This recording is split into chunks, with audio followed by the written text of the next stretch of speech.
बघा चला काय शिकायचं आपल्याला? मैत्री भूगोलाशी. मैत्री भूगोलाशी. बरं भूगोल मग आधी शिकू, मैत्री तर नंतर करू की आधी भूगोल म्हणजे काय ते तर कळायला पाहिजे नाही हो का? ठीक आहे चालतं. मग भूगोल म्हणजे काय? भू म्हणजे काय ते सांग. जमीन. भूमी. भू म्हणजे भूमी. भूमी जमीन. भू म्हणजे जमीन. गोल म्हणजे गोल. मग आता भूमी कशी आहे इथं? गोल. पण आता ह्या दोन शब्दाचा भू आणि गोल भूगोल ह्या शब्दाचा वेगळा अर्थ आहे. भूगोल शिकायचा आहे पण आपल्याला खरा भूगोल माहिती आहे का? नाही. ठीक आहे चला आपण जाणून घेऊ खरा भूगोल काय. ठीक आहे. भू म्हणजे जमीन, गोल म्हणजे गोल. कशी आहे पृथ्वी? कशी आहे? गोल आहे. बरं गोल असलेल्या पृथ्वीचा आपल्याला काय करायचं आहे? बरं अंडाकृती असेल, कुणी गोल म्हणते कुणी अंडाकृती म्हणते, ज्याला जशी हवी आहे त्याला तसं समजायचं आणि तिचा अभ्यास करून घ्यायचा. महत्व कशाचं आहे? अभ्यास करण्याचं आहे की नाही. आता आपला बदललेला सिलेबस आहे त्याच्या बदललेल्या सिलेबस मध्ये भूगोल आपल्याला शिकायचा. भूगोल म्हणजे काय अगोदर ते शिकायचं. भूगोलाला काय म्हणायचं इंग्रजीत? जिओग्राफी. भूगोलाला इंग्रजीत काय म्हणायचं? भूगोल इंग्रजीत. चला लिहून घ्या. भूगोल आहे इंग्रजीत त्याला काय म्हणायचं? जिओग्राफी. जीपीओ. जिओग्राफी. जिओग्राफी म्हणजे भूगोल. आता हा जिओग्राफी हा शब्द आहे कुठल्या भाषेतून आला? ग्रीक भाषेतून आला. कुठल्या भाषेतून आला? ग्रीक भाषेतून आला. जिओग्राफी हा जो शब्द आहे तो कुठून आला? ग्रीक भाषेतून आला. कुठल्या भाषेतून आला? ग्रीक भाषेतून. कुठल्या भाषेतून आला? ग्रीक भाषेतून आला शब्द. मग आता ठीक आहे बघा इथं काय जिओग्राफी ह्या शब्दाकडे जर तुम्ही बघितलं तर ह्या शब्दाची फोड होते. ठीक आहे तर कशी फोड होते बघा इथं. जिओ आणि ग्राफ.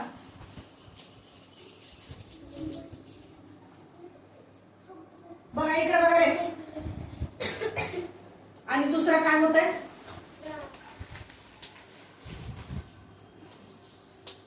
जिओग्राफी हा ग्रीक शब्दातून बनलेला शब्द आहे. आता बघा जिओ आणि ग्राफिया ह्या दोन शब्दापासून काय शब्द तयार झाला? जिओग्राफी. हा कुठल्या शब्दापासून आलाय? पण ग्रीक शब्दापासून. कुठला आहे शब्द? ग्रीक शब्द आहे. त्याच्यामध्ये काय त्याचा फोड होते. त्या शब्दाची काय होते? फोड होते. फोड काय व्हायली? जिओ आणि ग्राफिया. जिओ म्हणजे काय?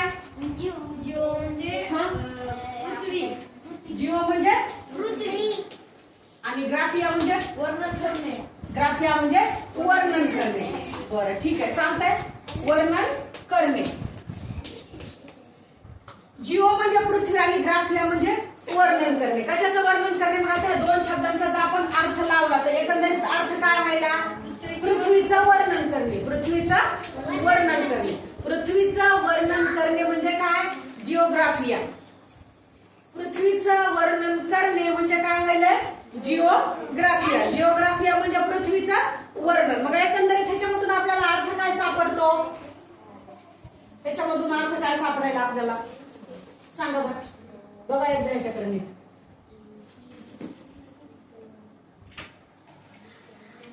काय आपल्याला म्हणता येईल ह्या दोन शब्दाचं? जिओ आणि ग्राफिया. पृथ्वी आणि वर्णन करणे. ह्या दोन शब्दावरून आपल्याला काय म्हणता येईल? पृथ्वीचे वर्णन कर. मग पृथ्वीचा अभ्यास करणारं पुस्तक म्हणजे काय नाव त्याचं? भूगोल. पृथ्वीचं वर्णन करणारं शास्त्र म्हणजे भूगोल. काय म्हणायचं मग त्याला? पृथ्वीचं वर्णन करणारे शास्त्र म्हणजे भूगोल. भूगोल म्हणजे काय? जिओग्राफिया. जिओग्राफिया म्हणजे भूगोल आणि जिओग्राफिया म्हणजे पृथ्वीचं वर्णन. कशाचं वर्णन? पृथ्वीचं वर्णन करणे. आता पृथ्वीचं वर्णन करायचं. ठीक आहे मग आता पृथ्वीवर जर पृथ्वीचा जर विचार केला तर पृथ्वीवर काय काय वर्णन करायचंय ना. मग पृथ्वीवर कशा कशाचं वर्णन करावं लागेल? पृथ्वीचं वर्णन करायचं म्हणलं तर पाणी, जमीन, हवामान, अजून झाड, लोकसंख्या. आता बघा कुठल्याही गोष्टीचं ज्यावेळेस आपण शिकत असतो विचार करतो त्यावेळेस त्याच्यामध्ये दोन मुख्य गोष्टी येतात. एक मानव निर्मित आणि दुसरी नैसर्गिक. मग आता भूगोलाचं मी वर्णन करत असताना किंवा भूगोल शिकत असताना ह्याच्यामध्ये आपल्याला दोन विचार करावा लागेल किंवा दोन गोष्टींचा अभ्यास करावा लागेल. कोणत्या? एक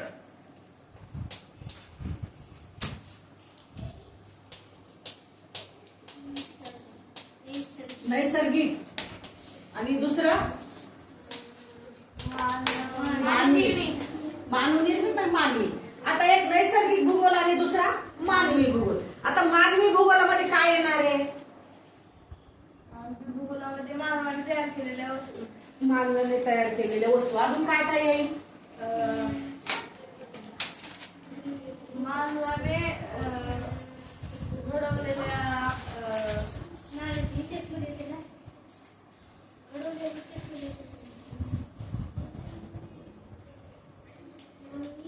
बघा इकडे मानवीमध्ये काय येईल ते बघा अगोदर. चला रे लिहून घ्या. लोकसंख्या आली का? भूगोलामध्ये पण आहे. आणि अजून कुठल्या कशामध्ये येते रे लोकसंख्या? अर्थशास्त्रामध्ये येते रे. परत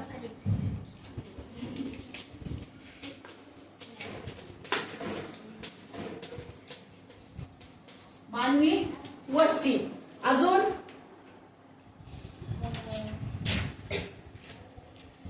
सांगा सांगा.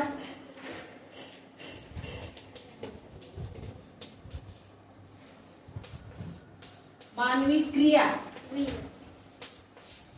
आता ह्याच्यामध्ये बघा किती घटक आहेत, लिहून घ्या हे घटक सगळे. आणि नंबर 4 चा लास्ट मुद्दा बघा मानवी भूगोलामध्ये. बदलती सामाजिक स्थिती. बदलती सामाजिक स्थिती. ह्या एवढ्या गोष्टी कशामध्ये यायल्यात? मानवी भूगोलामध्ये यायल्यात. विचार करा इकडं काय काय यायलंय मानवी भूगोलामध्ये. एक आलं लोकसंख्या, आलं मानवी वस्ती, आलं मानवी क्रिया, आलं नाही बदलती सामाजिक स्थिती. कशा कशाचा आपण भूगोलामध्ये दोन गोष्टींचा अभ्यास करायचा आपल्याला. कोणत्या? एक नैसर्गिक भूगोल आणि दुसरा मानवी भूगोल. मग मानवी भूगोलामध्ये काय येते तर ते आपण अगोदर बघितलं की मानवी भूगोलामध्ये लोकसंख्या. लोकसंख्या हा कुठल्याही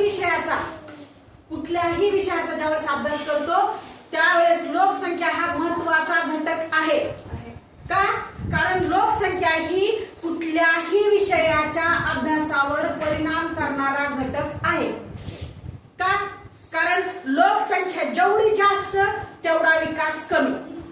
बरोबर समजून घ्या. लोकसंख्या जेवढी जास्त विकास तेवढा कमी. का? कारण वाढत्या लोकसंख्येच्या वाढत्या गरजा आणि वाढत्या गरजांना पूर्ण करण्यासाठी अपूर्ण असलेले साधन कशी आहेत? कमी आहेत. लोकसंख्या कशी आहे? जास्त आहे. आपल्या भारताची लोकसंख्या किती झाली? 140 कोटी झाली. किती झाली? 140 कोटी. मग आता या 140 कोटी लोकसंख्येच्या गरजा पूर्ण करणं शक्य आहे का? एकदा सगळ्यांना सगळं एकदा मिळणार आहे का? नाही. मग कुठल्याही विषयाच्या अभ्यासावर परिणाम करणारा घटक म्हणजे त्या विषयामध्ये असलेली किंवा त्या देशात असलेली लोकसंख्या. मग तो विषय कुठलाही असू देत किंवा काहीही असलं तर लोकसंख्या हा घटक प्रत्येक विषयाच्या अभ्यासावरती परिणाम करतो. ठीक आहे. नंतर आहे मानवी वस्ती. मानवी वस्ती काय? मानवी वस्ती भूगोलाच्या ह्याच्यावरती कसा परिणाम करणार आहे? चला कशी कळत आपल्याला करायचा अभ्यास. मानवी वस्तीचा अभ्यास करायचा, त्याच्यामध्ये मानवी क्रियांचा अभ्यास करायचा आणि बदलती सामाजिक स्थिती या गोष्टींचा अभ्यास आपण कशामध्ये करतोय? मानवी भूगोलामध्ये करतोय. कशामध्ये करतोय? मानवी भूगोलामध्ये करतोय. आता मानवी भूगोलामध्ये आपण सगळ्यात पहिल्यांदा जर पाहिलं असेल तर काय पाहिलं? लोकसंख्या पाहिली. लोकसंख्येनंतर मानवी वस्ती पाहिली. आता मला सांगा लोकसंख्या किती आहे आपल्या देशाची? 140 कोटी. किती? 140 कोटी. मग आता 140 कोटी लोकसंख्येला राहायला घरं लागतील का? लागतील ना. ऊन वारा पावसाच्या पासून संरक्षणासाठी माणसाच्या मूलभूत गरजा कोणत्या? मग अन्न,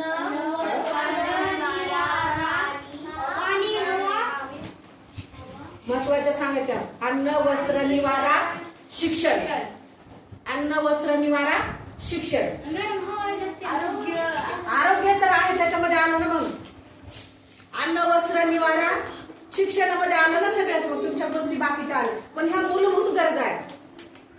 अगोदर 3च होत्या, कोणत्या? अन्न, वस्त्र, निवारा. आता शिक्षण पण त्याच्यामध्ये ऍड झालं. का? कारण शिक्षणच नसेल तर माणूस कसा राहील? मग काय करायचं त्याला? अन्न, वस्त्र, निवारा असून तो कसा राहणार? कसं आहे? जनावरासारखाच राहणार ना. का? कारण त्याच्याकडे जर नॉलेजच नसेल की कसं राहायचं, आरोग्य कशाला म्हणायचं, काय खायचं, काय प्यायचं कळालंच नाही तर काय करायचं त्याला? मग त्याच्यासाठी त्याला एक माणूस बनून राहण्यासाठी कशाची गरज आहे? शिक्षणाची गरज आहे. बरं ठीक आहे. मग मानवी वस्ती. वस्ती म्हणजे काय?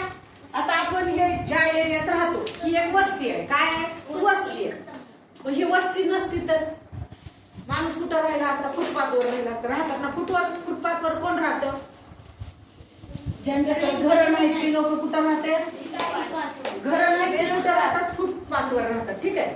का बरं? त्यांच्याकडे काय करण्याची क्षमता नाही, कमवण्याची क्षमता नाही. हातपाय देवानं दिलेत पण काम करावं वाटत नाही, कंटाळा आहे त्यांना. म्हणून ते काय करतात? भीक मागतात. स्वतःचा स्वाभिमान गहाण ठेवतात आणि भीक मागतात. ठीक आहे, बरोबर का? मग स्वतःचा स्वाभिमान कधी गहाण ठेवायचा नाही. मग 140 कोटी लोकसंख्येला जर घरं लागत असतील तर घरांसाठी काय लागणार आहे? साहित्य. घरासाठी साहित्य लागणार आहे, पण जागा लागेल ना आधी. जर जागाच नसेल तर घर कुठं बांधणार आहेस? मग आता तुम्ही जर बघा मेट्रो सिटीचा जर विचार केला किंवा मोठ्या शहरांचा विचार केला तर किती मजली इमारती बांधायला? 70, 100 मजली इमारती, 50-100 मजली पर्यंत इमारतीचं गेले बांधकाम. 50 पर्यंत आपण समजू 50 मजले बांधायला. का 50 मजले बांधण्याची गरज येईल? जागा कमी असल्यामुळे आपल्याला एकाच इमारतीवरती किती मजले चढवावं लागेल? 50 मजले चढवावं लागेल. नाहीतर जर आपल्याकडे जागेचं हे असतं म्हणजे पुष्कळ जागा असते तर आपण प्रत्येकाला असं खालीच घर बांधून दिलं असतं ना. पण इथं तसं करावं लागेल का? आपल्याला 50 मजली घर बांधावं लागेल. का? कारण जागेचा अपुरेपणा. कशाच्या तुलनेत? लोकसंख्येच्या तुलनेत. कशाच्या तुलनेमध्ये? लोकसंख्येच्या तुलनेमध्ये जागेचा असलेला अपूर्णपणा. त्याच्यामुळे आपल्याला वस्ती जी आहे ती काय करायला. आणि तुम्ही जर बघितलं तर मेट्रो शहरांमध्ये आपण काय म्हणू त्याला? झोपडपट्टी नावाचा एक स्लम एरिया असते बघा. स्लम एरिया म्हणायचं त्याला. झोपडपट्टीचा जो एरिया आहे तिथं एवढ्याशा छोट्या घरामध्ये 10-8 इतके जास्त लोक राहतात. 8 ते किती लोक राहतात? 10 लोक राहतात. खूप छोट्या ह्याच्यामध्ये. हा, मुंबईमध्ये सगळ्यात जास्त जर स्लम एरिया कुठं असेल तर तो मुंबईमध्ये आहे. स्लम एरियाचा तो तुम्ही पिक्चर पाहिला का? Slum dog Millionaire. त्याच्यातला ते झोपडपट्टीतलाच मुलगा असतो ना तो स्लम डॉग मिलेनियर होतो. मग ते त्याच्यामध्ये ते चित्र दाखवले बघा स्लम एरियातलं. म्हणजे मानवी वस्ती. कशामुळं? कारण खेड्यामध्ये सगळ्या लोकांना काम आहेत का? शेती मोजकीच आहे आणि त्याच्यामध्ये काम करणारे प्रत्येक त्याच्या घरातलेच लोक काम करतात. मग दुसऱ्या लोकांना काम आहे का तिथं? नाही. म्हणून खेड्यातले लोक कुठे गेले कामासाठी? शहरामध्ये गेले. का? शहरामध्ये काम आहे. काय काम आहे? शहरामध्ये काहीही काम आहे. एकाच्या घरी दुसरा माणूस जाऊन आपल्याकडे बघा, आपल्याकडे झाडायला बाई, पुसायला बाई, भांड्याला बाई, स्वयंपाकाला बाई, है की नाही? आपलं लेकरू सांभाळायला बाई. लेकरू सांभाळायला पण जिथं पती पत्नी दोघंही कामाला जातात तिथं काय होतंय? लेकरं सांभाळायला पण लागते ना माणूस. लेकरं सांभाळायला पण माणूस लागले, घर सांभाळायला पण लागले, स्वयंपाकाला पण लागले. का? कारण दोघंही काम करून पैसे कमवून आल्यावर मग स्वयंपाक कोण करायचा? मग त्याच्यासाठी मी माणूस लागले कामाला. मग शहरामध्ये काम आहेत म्हणून खेड्यातले लोक कुठं आले? शहरात आले. कशासाठी आले? कामाच्या शोधात आले. मग काम भेटलं पण प्रत्येकाला अपुऱ्या पैशातलं काम त्याच्या साईडमध्ये मोठ्या किरायातली जागा घेणं त्यांना परवडणार आहे का? नाही. मग ते काय करणार? जिथं कमी पैशाचं घर मिळणार आहे त्या ठिकाणी जाणार ते राहिले. मग तिथं काय राहिलंय? तिथं काय होणार आहे? तिथे काय होणार? लोकांची गर्दी होणार. गर्दी झाली तर काय होणार? गुन्हेगारी वाढणार. मग गर्दी झाल्यानंतर काय होणार? गुन्हेगारी वाढणार. चोऱ्या किंवा अशा भरपूर काही गोष्टी असतात त्या तिथं त्या तशा एरियामध्ये वाढतात. गुन्हेगारी वृत्ती किंवा जे चुकीची कामं असतात ती कुठं होतात? ते सगळ्यात असल्या स्लम एरियामध्ये होतात. जिथली जी छोटी मुलं आहेत ते काय करतात? त्यांच्या आई वडील कामाला गेल्यामुळे छोट्या मुलावर त्यांचा वचक नसतो. ते मुलं शाळेत जात नाहीत का? त्यांना परवडत नाही शाळेत जाणं. परवडत जरी असलं जरी शासनाच्या शाळा असल्या तरी ते मुलं जात नाहीत का? कारण त्यांचे आई वडील कामाला जातात आणि आई वडील कामाला जात असल्यामुळे मुलं काय करतात? शाळा बुडून हिंडतात त्या एरियामध्ये आणि मग त्या मुलांच्या हिंडण्याचा फायदा घेऊन तुम्ही बघत असाल बघा खूप साऱ्या चित्रपटामध्ये दाखवलं जातं की छोट्या मुलांच्या सोबत त्यांच्या बॅगेमध्ये किंवा हे ड्रग्स किंवा अशी भरपूर चुकीच्या कामांची तस्करी केली जाते. कारण छोट्या मुलांना काय केलं जात नाही, कायद्याच्या ह्याच्यामध्ये ते बसत नाही, त्याच्यामुळे छोट्या मुलांना कोण पकडत नाही आणि छोट्या मुलांना कोण पकडत नाही म्हणून ते पोलिसांच्या नजरेतून सहज सुटू शकतात. बरोबर का? मग ते सुटतात म्हणून छोट्या मुलांचा सर्रास वापर जे कुठल्या एरियातले असतात ते स्लम एरियातलेच आहेत. आजकाल मोठ्या घरातले पण करतात, त्यातलं काय काय पैशाच्या हव्यासासाठी करतात, पण शक्यतो कुठल्या असतात गरीब घरातलेच मुलं आहेत ते जे की अशा व्यसनाधीनतेच्या आहारी पण गेलेले असतात. का? कारण ते लोक जे आहेत त्यांच्याकडून चुकीची कामं करून घेतात, त्यांना काय करतात ते व्यसनाच्या बळी पाडतात. त्यांना सिगारेट ओढणं, स्मोकिंग करणं, तंबाखू, गुटखा वगैरे अशा जे सवयी असतात किंवा गांजा, परत ते आपण काय म्हणू नये कोकेन वगैरे असे जे प्रकार असतात त्याच्या व्यसन लावतात. मग ते मुलं व्यसनासाठी काहीही करायला तयार असतात. आपण ती न्यूज बघितली ना, मी काल तुम्हाला सांगितलं बघा की पुण्यामध्ये छोट्या 9वीच्या मुलाला मारलं त्याच्याच वर्गमित्रांनी म्हणून भांडणामधून, वर्गमित्राच्या भांडणामधून मुलाचा खुन झाला. म्हणजे ही प्रवृत्ती कुठं आहे? भीती नसणं हे झालं. मग आता ही वस्तीचा प्रकार चाललाय, म्हणजे खूप छोट्या जागेमध्ये काय करतात, मग ती गर्दीनं काय झोपडपट्टी एरिया तयार होतं आणि खूप छोट्या घरामध्ये जास्तीची लोक राहतात आणि जास्तीची लोक एकाच घरामध्ये राहिल्यामुळं त्यांच्या गरजा आणि ह्या गरजा पूर्ण करण्यासाठी लोक चुकीच्या कामाचा वापर करतात. ठीक आहे का? पैशासाठी. पैसा हा सगळ्यात महत्वाची गरज असतो प्रत्येकाचा, कारण प्रत्येकाला जगण्यासाठी कशाची गरज आहे? पैशाची गरज आहे. ठीक आहे. हा झाला मानवी वस्तीचा विषय. मानवी वस्ती ही काय आहे? भूगोलाच्या अभ्यासावरती परिणाम करते. त्याच्यानंतर काय आहे? मानवी क्रिया. क्रिया काय आहेत? आता बघा, मानव त्याच्या गरजा भागवण्यासाठी निसर्गाचा काय करायला लागला? निसर्गाचा विनाश करायला